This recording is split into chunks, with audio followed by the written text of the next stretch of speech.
down far, then it will hurt your precision, most likely. Definitely good to know. Little hints and tips here with Purge gamers. Yeah, if you're 2K, you're still gonna be 2K, so you can probably ignore my advice or something. But if you're like really trying to get an edge and raise your MMR by 100, like sure, that would be that's a good option. Let's add a snark counter onto this cast here. My goodness. Leaky though, he is getting just walked down here by Timado, and of course Ancient Apparition. He's taking a decent amount of damage, and Timado doesn't seem too upset to be able to, you know, just follow him here and give a couple clicks because he's headed towards the creep wave anyways. Why not? It's a tough one though, because he's not gonna be able to contest the creep wave now. Yaren does have a salve. He's gonna be using that now at least. Hopefully, he does go in range. This observer they placed earlier is what gets in this. They smoked 5 man to get here earlier on, and now because of that, Luki loses his self. Luki probably doesn't care that much. Yaren sad, big sad from the support. Spent that money, doesn't get used. Gave him a little bit of health, but not as much as he'd like. We'll see if they get the D ward later on, because they're gonna know that something's up. I mean, this is why Luki can't have nice things, right? Yeah, not anymore, that's for sure. Not anymore. So yeah, a little bit low on that regen here on this top lane. Should be fine. This middle lane, though, Rayla at least is having a lot of difficulty. My goodness. But it's to be expected, though, right? It's a Viper versus Death Prophet early on. Yeah, the tough thing for Death Prophet is that normally you just out-trade everybody because you Spirit Siphon, and almost nobody can out-damage that because you're getting so much heal. You're getting equal damage to heal. But because Viper can keep you a little bit farther away, you can just end up doing more damage. So Spirit Siphon gets used, and Viper's going to trade pretty heavily. In fact, they're trading right now in the mid lane. 5 stack now, that gets reapplied, and now Death Prophet just ended up losing a huge amount of health. And that was just a level in Spirit Siphon, so it's just not as much damage. So really good trades from Brawl. It's just getting clicked out. They need maybe one more hit. There it is. There's the first blood.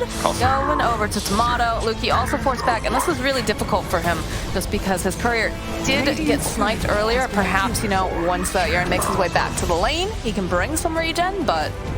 And he spent a salve trying to stay alive and not give him the first blood, which is definitely worthy in that case. You do not want to give the enemy carry an FB like that. But had to buy another salve though, so that's 3 salves that Yaren's purchased.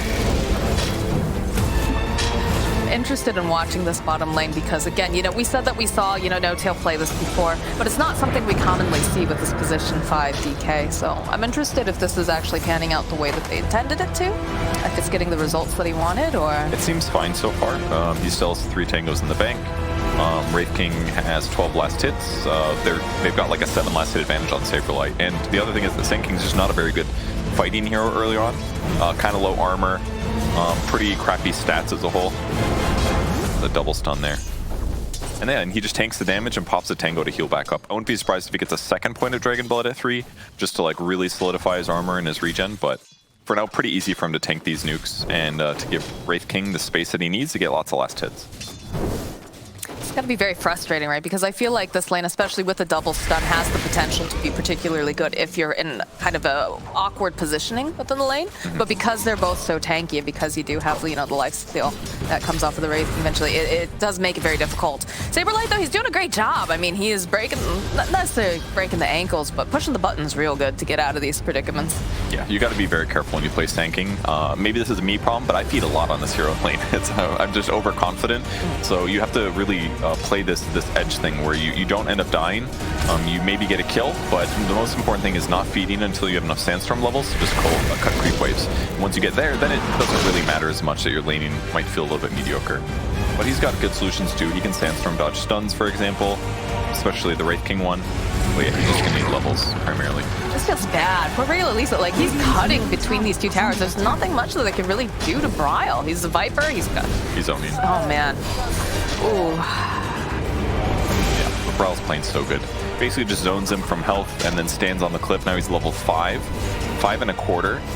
Death Prophet's barely over 4. Radiant's middle tower. Out of lane again, trying to make moves onto Bloody 9, but it's not looking good for Saberlight. This should be a kill. And they find a kill on Yaren in the top, or rather Yaren trying to kill on Timado. My goodness. Oh, that's okay. How did that happen?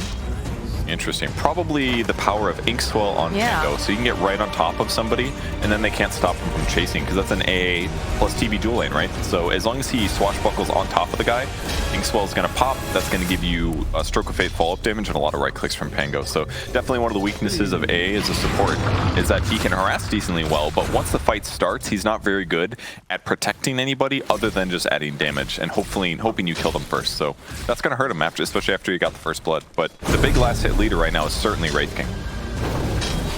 And top lane is just so slow. Even throwing for the body block there with that illusion to ensure that they get the kill. And similar problem for Grimstroke as well. Kind of hard for you to protect yourself. But other than Wraith King last hitting well, Viper is dominating. Bryle's absolutely owning this matchup. Death Prophet has 9 last hits versus Bryle's 31. Oof. You do not see these kind of matchup disadvantages very often. But this is really a trouncing by Bryle so far. He's doing so good in this game. I mean, you have to say, Bryle has been making a name for himself over the last couple of years, particularly with the rise. He started, what was it, Animal Planet or whatnot? I think that was what kept track and Cow. But he is, one of the top mids currently in NA, and really, Lisa, he's a familiar name, but not quite at the same caliber just yet. So. But yeah, couple that with Viper being a lane dominator and all that. This is like a perfect, with him being very good at mid, that's definitely been clear, but this is like one of those, like, there's a tier 2 team moving up showcase thing where like you don't really see these matchup disadvantages unless it gets really extreme. Arrows coming in, it's actually not going to hit. They go back around the other side here, so they do manage to land the Dragon Tail. Can they get the kill? It's looking pretty good. No! Bryle gets the kill. He's still alive, and he's just hiding here. Okay, they eventually take down Bryle, but Blood9 will die, and Moon Meander will get himself a double kill. Not bad. Yeah, I like that he fought in the Nether Toxin, less armor and regen on DK. The salve or the urn charge came out to give him an extra hit, so that was nice. Moon Meander gets level as well. That'll put him up to level 5, so he's pretty happy with that too. So all around really good for TSM so far. Everybody's doing good. Saberlight a little bit behind in last hits, certainly compared to Wraith King, but he's catching up in levels now. He's level 5, so he's gonna be just fine most likely. That's the one hero that does need to do well though, since he's the initiator. So as long as he stabilizes, everything's gonna be okay for TSM. I mean, this is one of those heroes, too, that does have the potential to, kind of go up to the jungle, take some stacks, whatnot, and try to recover that way, so. That's true. But Wraith King can't really pressure him much. He's just going to have to walk away. Saberlight with a little mana regen here should be just fine. I suppose on the flip side of that, though, even though, you're having Saberlight have this opportunity to kind of recover, you do have to be careful that then the Wraith King is still doing quite well on his own lane, and he isn't being challenged, right? Yeah, but usually what happens is the Sand King hits creeps and the Wraith King hits creeps, and they don't really interact too much. It's kind of one of the reasons Sand King has been popular, because you do need to protect him a little bit early, especially in the beginning of the laning stage, but after that, it's not that big of a deal to just leave him alone, which he's profiting from right now. There's a nice large stack, picks up 2 neutral items for his team, so pretty good. That's always nice. And this allows Moon Meander now to play mid to help Bryle continue his gold advantage. Aaron's here too. They get the silence, they've got the ink swell on top of it, so they're just going to chase down the Viper. And they're actually sending in just another nice dodge of the arrow. They have the Spirit Siphon. They need a little bit more damage though to take down Bryle. And it's just the Nether talking too much as the Aaron will fall. Still can't get their hands over onto this Viper. There's a large rotation here for the side of both teams, honestly, but clearly Dogjamp struggling. They have not managed to find the kill that they wanted during this time. And they're pretty far behind now. 2k gold disadvantage against TSM. Blood9 getting beat up a little bit. Lots of armor points though. Probably fine, but it's a little scary against Viper. A lot of magic damage reduction. NA also provides that too, actually. They're going to combo really nicely if they get the chance to really focus the same person. BKBs are going to be really important for Dogjamp as a result of that. Doesn't perfectly protect you from Ice Blast, but it certainly can help. Here's that initiation once again. Little nuke, some silence, some damage. The DK TP's in, but they definitely have damage issues right now. If Death Prophet pops ulti, this is maybe different. They could probably kill Bryle here, but she actually doesn't have it skilled. She ended up picking up a 3rd point of Spirit Siphon instead of the Exorcism, but feels like a big mistake now. Because if she has Exorcism, certainly Viper dies. She gets more movement speed, does a lot more damage, and they get the Viper kill. So maybe a mistake there by the Death Prophet. Yeah, that was going to be one of my questions for you, was realizing that, you know, she opted not to get a point in that ultimate. Stonebank having to be a bit careful. He's pincered by quite a few heroes. In fact, that is going to be the reincarnation. I trust It's going to have to come back up again. They'll channel up with the epicenter, and they'll manage to clean up too. Lucky following up, though, does have the rolling thunder. Will be able to bounce over into Sand King. But again, the damage issues, very apparent right now. The detection issues, right? They perfect time for a Moonlight Shadow there. Everybody gets out on TSM side. They get 2 kills as well. Everybody is happy. Great rotation from Viper. They also forced a rotation from Luki. He tried to help out, but he gets there late. Everybody's dead already, therefore no detection in the right places, so they just lose everything. Exorcism gets popped in the mid lane as well. I don't know what that was for. I don't know either, because she wasn't close to the tower. Maybe Moon Meander pressured her, or there was kill potential or something. I'm not quite sure, but the tower took some damage, but not that much. Again, the jump bottom lane. Luki, Bryle giving the clicks off. And that's another death in the bot lane. They're just controlling the map really well. Viper, great skill build so far. Lots of tank, lots of corrosive skins, lots of stat points to increase his survivability. Everything looks really healthy there, and they should be able to pressure the tower. We'll see if Dogchamp tries to defend it, but without Exorcism, and they don't have Rolling Thunder for 15 seconds, I think it's just dead. So the pressure and the map control is just going to be amazing. And Saberlight also rotated to the top lane. Viper came bottom, so he's going to go help offset the enemy pushing on the other side of the map. So this is a great way to reduce this tower from dying. Surprised that they teleported in, but okay, they have the Ink Swell to get the Viper Strike off over Luki, but still be able to get the kill.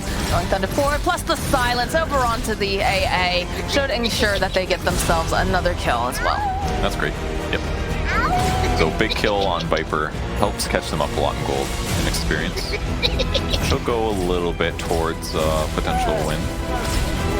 But they lost the tower, so it's going to be a lot easier to invade the jungle. And if TSM can basically keep that up while Terrorblade AFK farms, Timado's going to be way ahead in net worth. And he's already ahead by about 700 against the Wraith King. And the Wraith King versus TB matchup, not going to be good as the game continues, because you typically go all physical damage and minus armor. He's opting to maybe go Mjolnir after Armlet, which is a bit different. It'll give him some options, certainly.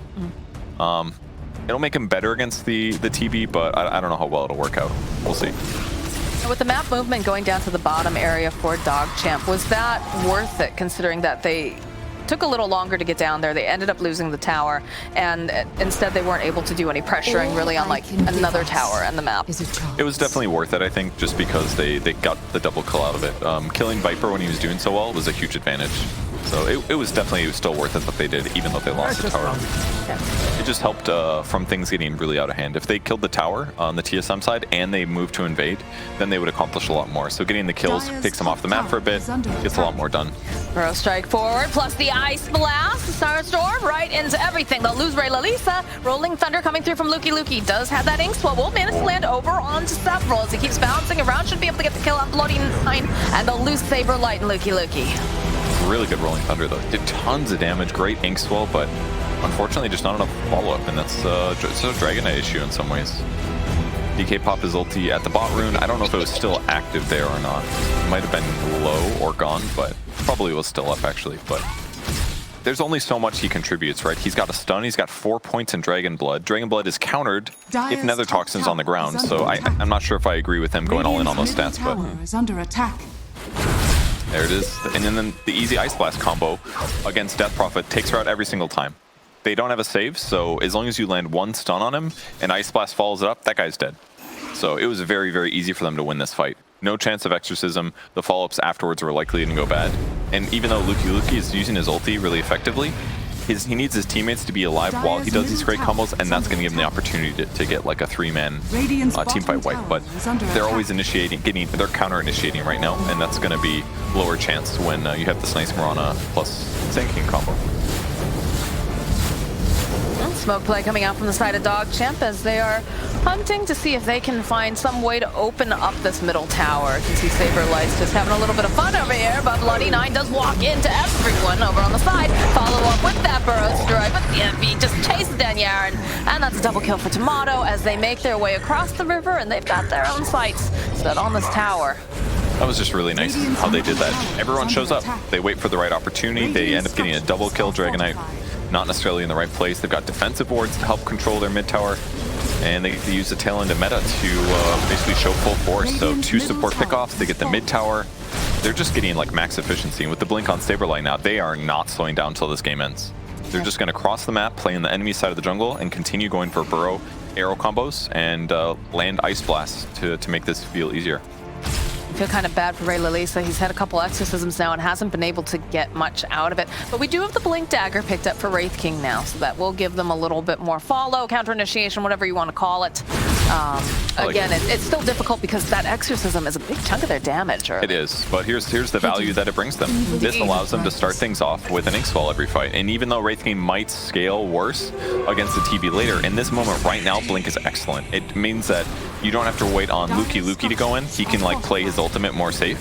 And realistically, the Blink's gonna do so much more than a Maelstrom right now anyways. He doesn't need the Slight Splash. Nice double burrow into Ice Blast coming in hot. They'll be able to take down Bloody Knight almost instantly. They do get that link up over onto the side. Snowbait comes right back up again. Thunderplay gonna come out from Timado, make sure he can keep Saberlight alive.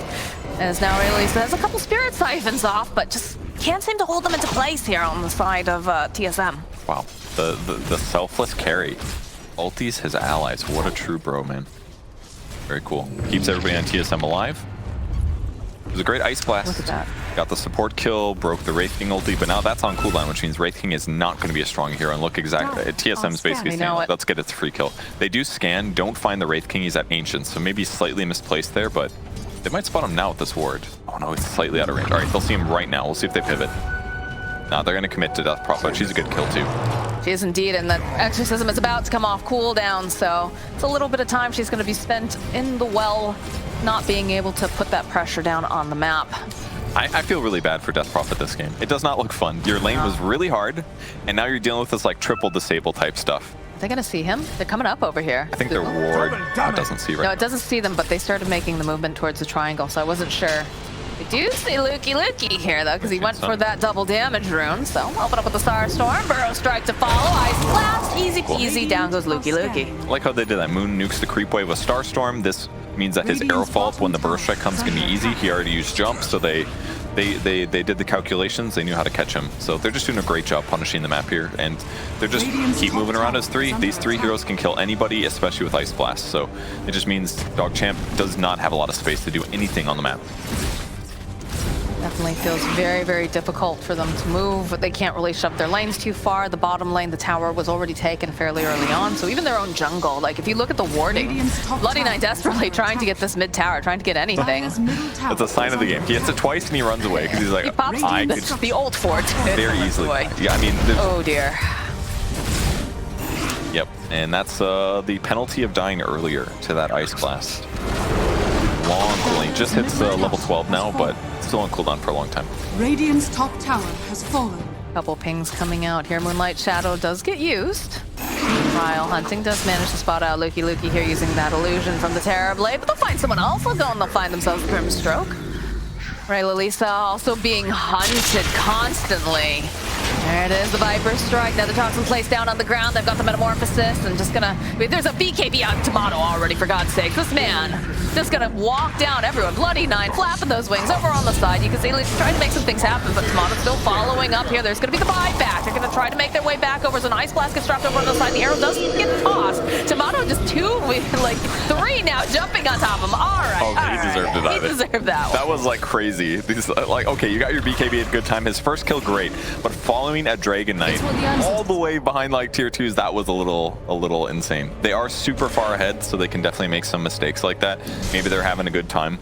It's probably that territory more so than anything else right now, but not too many more of those, or you're going to give Dogchamp a... You're allowed 1, I think. You're allowed 1. 1 to 3. With this lead, they could probably make like 3 of those mistakes, but they're still sitting so good. Mirana's like incredibly farmed, 5-0 and 11. He's got Spirit Vest Soul. Oh. That is a butthole puckered moment right there. Is under attack. Yeah, that's don't want to experience that again. No, I feel again like poor Ray Lalisa has had a difficult game. We've had so many of these exorcisms that just haven't yielded much. And of course, you know, the last time that he had to pop the Exo was over. Oh, look at this perfect setup, arrow, Burrow Strike, everything. even using that Spirit Vessel charge. But, you know, having to pop the Exorcism on your side of the map, too, always feels especially bad. It does, yeah. Especially if your opponents can disengage. And now that they have BKBs, you can't silence them, you can't get Spirit Siphon heal. There's a lot of issues there. Shards are out, and we actually see quite a few already. A's picked up his, Duba grabbed his right away. Very good shard on A, allows him to push creep waves. We saw one on Sand King, so he's gonna have some epi stuff. The Dragon Knight, the 5-position DK, rather than get Blink Dagger, he said, screw it, I'm getting Fireball because I need to push creep waves and be able to contribute to fights. And they already have Blink on Wraith King, so it's kind of okay. But Dogchamp definitely in a weird spot. Ooh, unfortunate there. Stop the Rolling Thunder over. Oh no, Lukey starts it, stops it. That's smoke broken. Maybe not the best path to run that way, because if I mean it was just unlucky, right? Slightly. TSM was between trees, so smoke gets broken. His Nether Toxiny through for the creep wave, breaks Blink Daggers, so then they can't get him. They were just not expecting somebody to be there on TSM, so now they're gonna counter smoke. Gonna walk into immediately. Look at that. Follow the Ice Blast. That's gonna be the Yaren now. Lukey has the Rolling Thunder, but he probably just needs to get out of here. They've got plenty of damage, yeah. Ooh.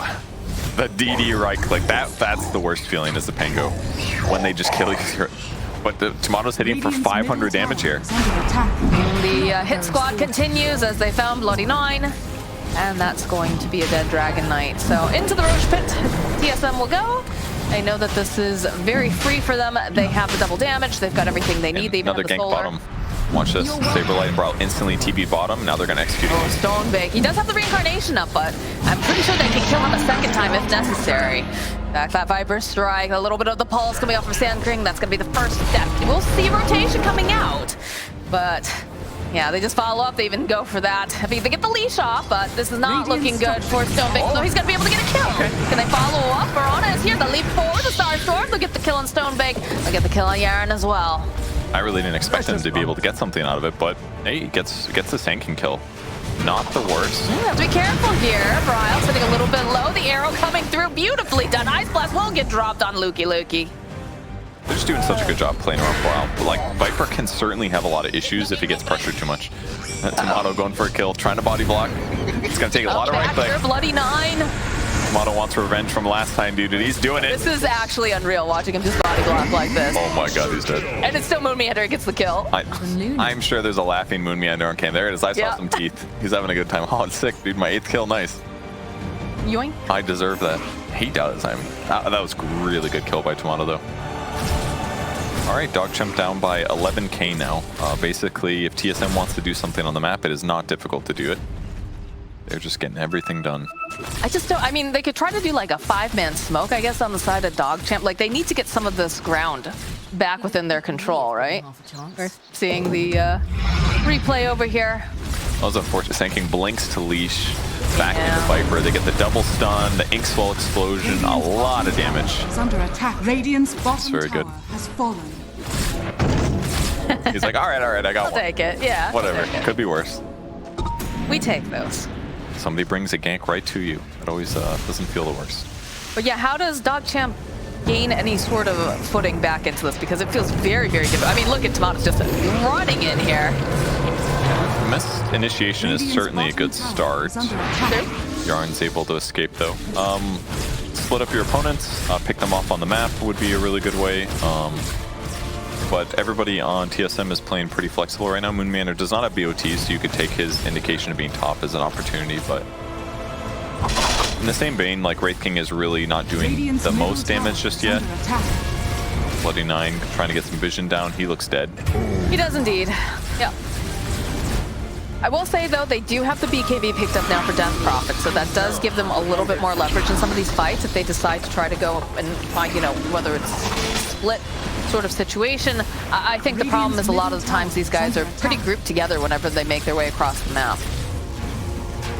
They are at times, but that's the scary thing. It's like whoever shows gets bro striked and it dies. Yeah. So it's very difficult to approach. You're right that smoking is like one solution, because that way you don't see your heroes coming and maybe you can go first. But the problem is that their only initiator is Wraith King, right? Dragon Knight didn't buy a blink yet. He went for Shard. So now it means that every time that they try to start a fight, they either need Lukey to commit ult and to blink in, or they need Wraith King to be there. And that's a lot of resources, because Wraith King also wants to hit creeps. He can't be there for every gank. Right. So that's why it's so good to have this like Sand King, Mirana plus other support. 2 of your cores are always hitting creeps, and this 3-man gank squad is not a big deal if they miss a kill. Burrow strike forward, not even going to be able to get that Rolling Thunder off, and the tips are getting dropped here. TSM feeling a little sassy. I mean, that's one of those moments where you like guess and find your opponent, so they felt good about it.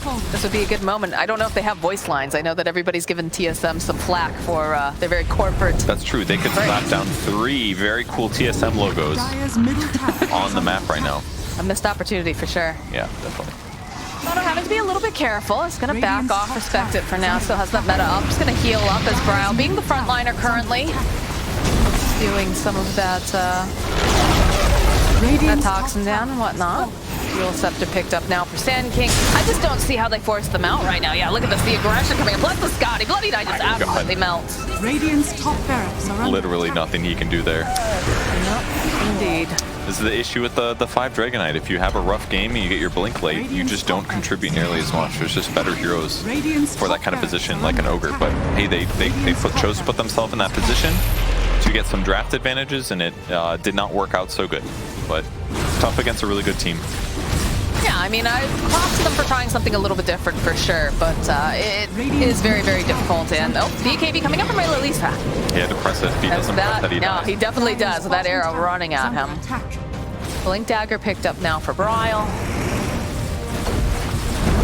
Gives them a little space, but Feels like some of the timing was a little bit off with Dog Champ's draft here, but they'll go in. They'll make the initiation. They'll have it happen. Stonebank followed up, though. They'll get the Exorcism up over the backline. They're just melting, as Yaren's going to be the first one to fall on the backline. That break being applied is going to be the reincarnation.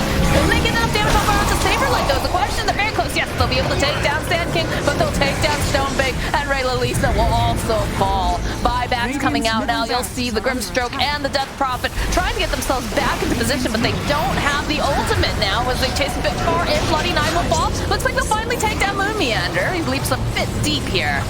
But I'm not sure if they're going to be able to push him off of this last Vax path. They go and they put out the fortification. Jump over onto Bryle, try to do as much damage as possible. Doesn't have much mana left over here on this Viper.